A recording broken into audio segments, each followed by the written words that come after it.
हाँ, तो मनोज क्या समझ में नहीं आ रहा हाइपरलिंक में? सर आपने जो लिंक बताया वो बोला है कि पाथ निकालते पाथ के बाद उसे क्रिएट करते हो, पाथ जो निकालता हूँ। पाथ तो निकाल रहे हो सर, उसके बाद दिक्कत आ रही है। अच्छा, पाथ निकाल दे रहे हो, तो पाथ तक मैं जल्दी जल्दी कर लूँ। मैं फिर भी बता दे रहा हूँ एक बार। अब जैसे मान लो मेरे पास ये है, यहाँ पर मैं दो फाइलें बना ले रहा हूँ, टेक्स्ट डॉक्यूमेंट बना रहा हूँ। इसमें मैंने लिखा डॉक्यूमेंट 1 और इसको कॉपी करके पेस्ट करते हैं और एडिट करके डॉक्यूमेंट 2 लिख देते हैं। यहीं पर मैं ये जो एक्सेल की फ़ाइल है ये सेव कर देता हूँ। ठीक है, कैसे सेव करेंगे? हम यहाँ पर डायरेक्ट जा कर के फाइल रख लेते हैं, डीबी के नाम से रख दिया। डीबी का मतलब होता है डेटाबेस। ठीक है, ओपन करते हैं। ओपन करने के बाद यहाँ पर मैं सीरियल नंबर लिख देता हूँ सबसे पहले। यहाँ पर मैं बहुत सिंपल सी तरीके से बता रहा हूँ, बहुत ही ज़्यादा सिंपल है। ठीक है, तो यहाँ पर मैंने लिख दिया फाइल नेम, फाइल का नेम। फाइल का नाम क्या है? यहाँ पर मैं लिख देता हूँ लिंक। अभी मैंने वो फोल्डर ऐड नहीं किया है जो आप लोगों को ऐड करना चाहिए। ठीक है, क्योंकि जब बहुत ज़्यादा डेटा हो जाता है, डेटा हमारा हज़ारों में पहुंच जाता है। अभी तो 10, 12, 15, 50 तक तो कोई दिक्कत नहीं है। जब हज़ारों में पहुंच जाएगा तो जो आपकी फ़ाइल रहेगी, डेटाबेस की फ़ाइल रहेगी, वो उन फाइलों के बीच में रहेगी। तुम कहाँ तक खोजते रहोगे उसको? इसलिए हम एक फ़ोल्डर बना करके उसमें सारी फाइलें डाल देते हैं जो हमें हाइपरलिंक से ओपन करनी होती है। ठीक है, तो अभी हम वो फ़ोल्डर नहीं बना रहे हैं, अभी हम सिंपल हाइपरलिंक समझ रहे हैं। हाइपरलिंक, अगर हमें ऑटोमेटिक हाइपरलिंक बनानी है तो उसके लिए फॉर्मूले ज़रूरी है। ठीक है, अगर हम स्टैटिक हाइपरलिंक बनाते हैं तो हमें एक पाथ चाहिए। पाथ हम कॉपी करके एक पेस्ट कर देंगे, उसी पाथ पर चलेगा। लेकिन क्या है, हम क्या सीख रहे हैं अभी? हम सीख रहे हैं एडवांस एक्सेल। एडवांस एक्सेल में कोई भी ऐसी चीज़ नहीं होनी चाहिए जो बाद में प्रॉब्लम क्रिएट करे। ठीक है, अगर बाद में प्रॉब्लम क्रिएट कर रही यानी कि आप बेस्ट एक्सेल परफॉर्मर नहीं हो। ठीक है, तो इसलिए हमें बहुत अच्छे से इसको ध्यान से सीखना है और इसकी बार बार प्रैक्टिस करते रहनी है। जब आप प्रैक्टिस करोगे बहुत सारी चीज़ें क्लियर होंगी, प्रैक्टिस नहीं करोगे कुछ भी क्लियर नहीं होगा, या इवन तुम जो मैं बता रहा हूँ वो भी भूल जाओगे। ठीक है, इसलिए प्रैक्टिस ज़रूरी है। ठीक है आलम, तो सबसे पहले फ़ाइल का नाम मैंने दिया था 1 और 2। अब फाइल कौन सी थी? टेक्स्ट फाइल थी जिसका एक्सटेंशन .txt था। अगर हम जानना चाहें तो एल्ट दबा के रखो और एंटर दबा दो 1 टाइम, आपको पता लग जाएगा यहाँ पर कि फ़ाइल का एक्सटेंशन क्या है।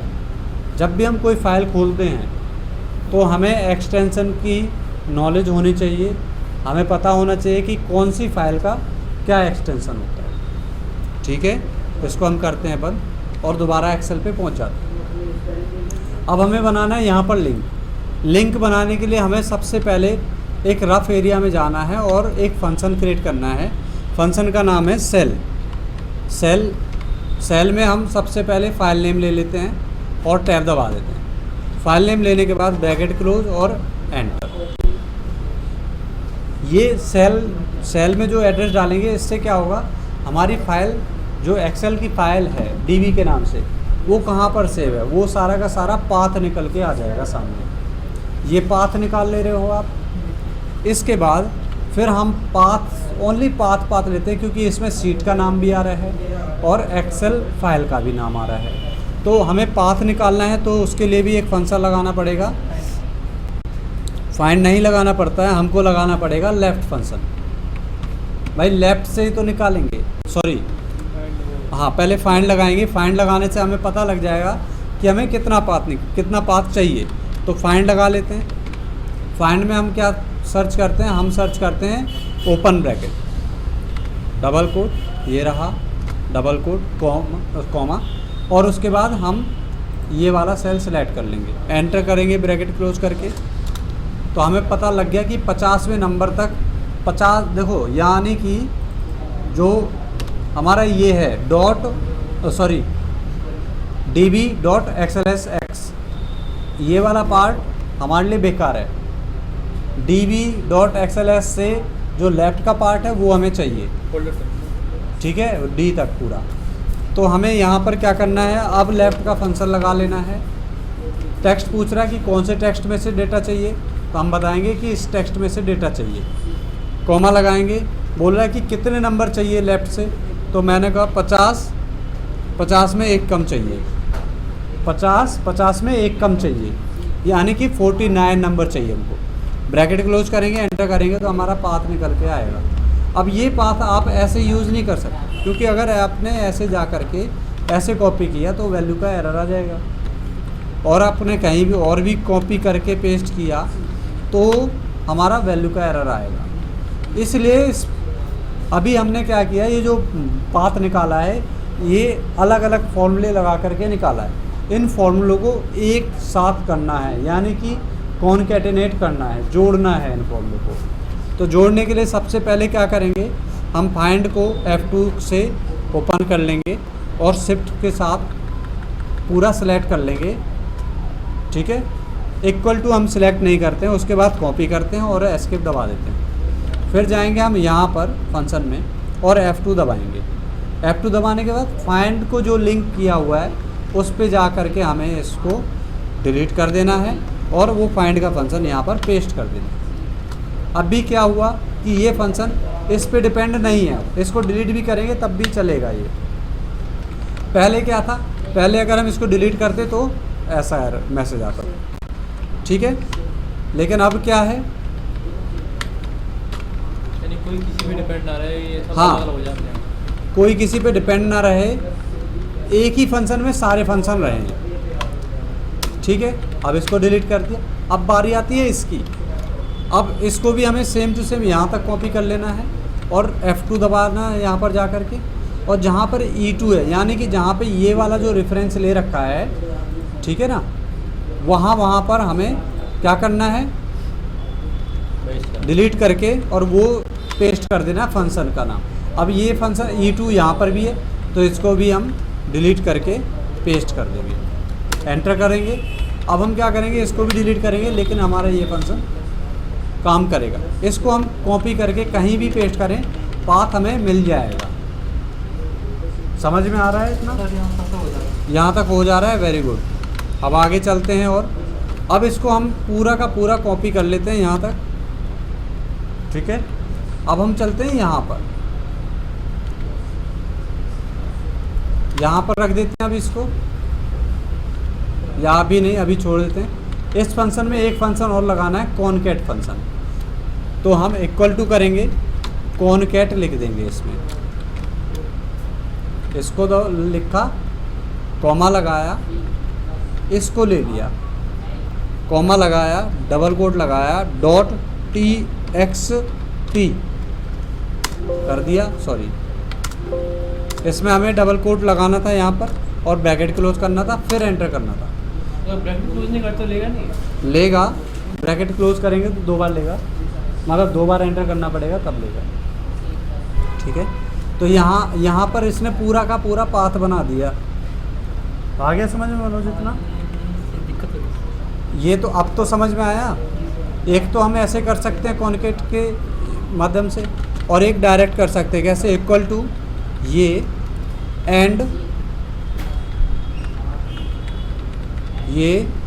And double quote .txt double quote, enter. Same आ गया ना दोनों। तो चाहे ऐसा लगा लो और चाहे ऐसा लगा लो, कुछ फ़र्क नहीं पड़ता।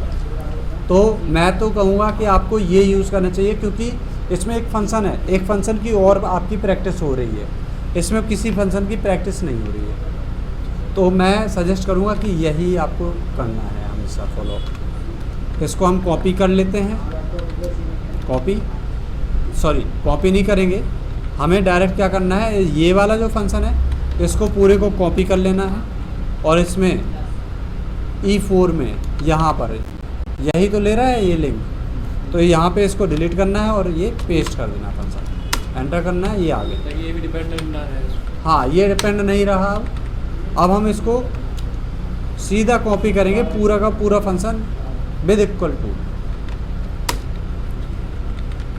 यहाँ रख लेंगे। ठीक है, इसके सामने आ गया। अब यहाँ पर हमें लगाना है हाइपरलिंक। हाइपरलिंक लिंक लोकेशन बोल रहा है, तो लिंक लोकेशन हमने ये दे दी उसको, कॉमा फ्रेंडली नेम बोल रहा है। फ्रेंडली नेम का मतलब होता है जो नाम आपको सेल में दिखाना है। हम हाइपरलिंक थोड़ी ना दिखा सकते हैं, हम नाम दिखा सकते हैं। तो हम इस पर कुछ भी लिख देते हैं। हम कहते हैं open file, click here to open file. ठीक है, डबल कोट लगाया, ब्रैकेट क्लोज, और हमारा ये बन गया पहला हाइपरलिंक। अगर इस पर हम क्लिक करेंगे तो ये खुल गया हमारा पहला। अगर हम इसी को कॉपी करके नीचे जाएंगे फिर क्लिक करेंगे तो नहीं खुलेगा। क्यों नहीं खुलेगा? नहीं, लॉक नहीं करना पड़ेगा। ये जो फंक्शन है ये इंडिपेंडेंट फंक्शन है, लेकिन ये जो फंक्शन लगा है ये इस पर डिपेंड है। तो इसको भी तो इंडिपेंडेंट बनाओगे। तो इसको कैसे बनाओगे? ये जो फंक्शन है इसको पूरा का पूरा कॉपी करोगे यहाँ तक, और इस पे जाओगे इस वाले पर। यहाँ पर देखो D2 है ना इंडिपेंडेंट, तो D2 की जगह ये फंक्शन लगा दोगे आप। हमें सबको इंडिपेंडेंट करना है। सबको इंडिपेंडेंट करना है, तभी होगा। अब इसको डिलीट कर दो और इसको कॉपी करके यहाँ पेस्ट कर दो। अब हमारा ये भी खुल रहा है और ये भी खुल रहा है। मनोज समझ में आया? राहुल आपको भी समझ में आ गया? आपको तो पहले ही क्लियर था शायद, नहीं था? एक वीडियो देखनी पड़ेगी। वीडियो देखनी पड़ेगी तो देख लेना, क्या जाता है। ठीक है, आप लोग, मैं तो कहता हूँ बार बार वीडियो देखो, मतलब दिन में 3 बार वीडियो देखो। एक मैं वैसे भी ज़्यादा नहीं डालता हूँ। एक वीडियो बार बार देखोगे तो वो तुम्हारे माइंड में रहेगा। सब जगह छप जाएगा। ठीक है, माइंड में रहेगा तो आप यूज कर पाओगे उसको अच्छे से।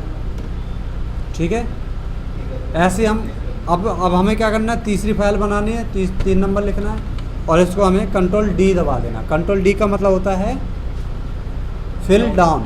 जो ऊपर है मैटर हमारा वो नीचे आ जाएगा।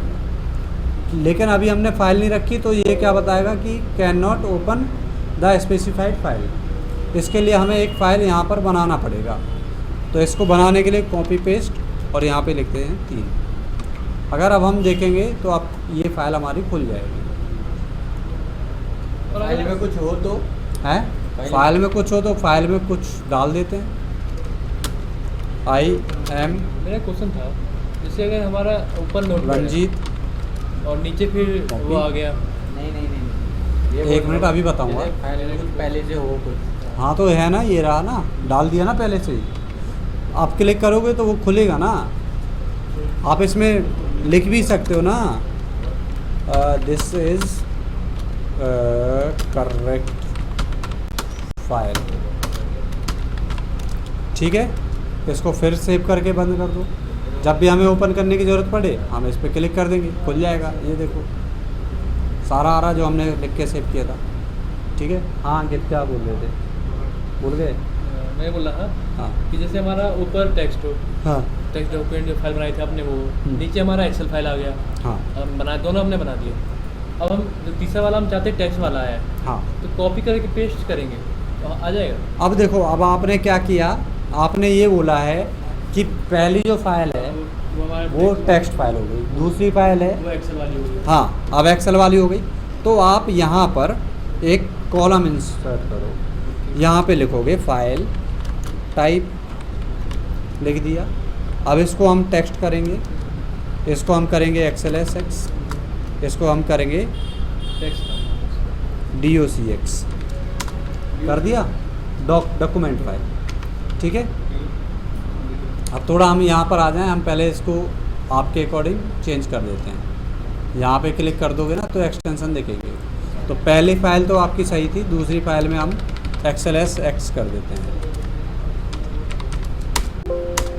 तीसरी फाइल हमारी थी डॉक्स, DOCX डॉक्स। ठीक है, वर्ड फाइल। अब हमें करना क्या है, जो हाइपर लिंक में हमने मैनुअली जो TXT लिखा है ना, इसको हमें हटा देना है और यहाँ पर कॉमा लगा के रेफरेंस में हमें ये ले लेना है। सिंपल है, ठीक है। जो मैं टेक्स्ट लिखा था उसको डिलीट करके रेफरेंस हाँ, में दे देना। रेफरेंस में मैंने ये ले लिया। आप इसको क्लिक करेंगे तो ये होगा ओपन। इसको क्लिक करेंगे तो क्या कह रहा है कि जो ये फाइल है 2.xlsx फाइल फॉर्मेट और file extension is not valid, ठीक है। मतलब वो जो एक्सटेंशन था वो कह रहा वैलिड नहीं है, ऐसा क्यों? ठीक है। एक्सेल का मैंने बनाया तो नहीं। लेकिन खुलना चाहिए इसको, वो हमने ऐसे ही कर लिया था ना, छोड़ो।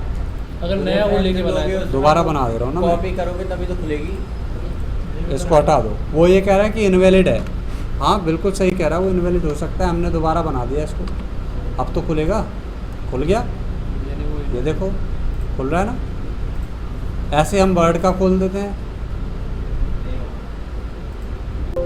तो वर्ड का भी वो इनवैलिड बताएगा, यानी हमें ठीक है ना। फिर से नई हाँ लिखनी मतलब पड़ेगी। वो बनाना पड़ेगा नई आपको। मैंने क्या किया, टेक्स्ट डॉक्यूमेंट का चेंज किया ना, तो इसलिए नहीं खोल रहा है वो। अब आया समझ में? अब आ गया तुम्हें समझ में? नहीं आया तो एक बार फिर वीडियो देखना और फिर ट्राई करना, अच्छे से देखना, स्लो करके। यूट्यूब में एक वीडियो स्लो करके देखने का फंक्शन भी होता है, उसको ट्राई करो, ठीक है, सब समझ में आएगा। नहीं आएगा तो मैं बैठा हूँ बताने के लिए, बताऊँगा, ठीक। चलो इसको भी क्लोज कर लेते हैं अब।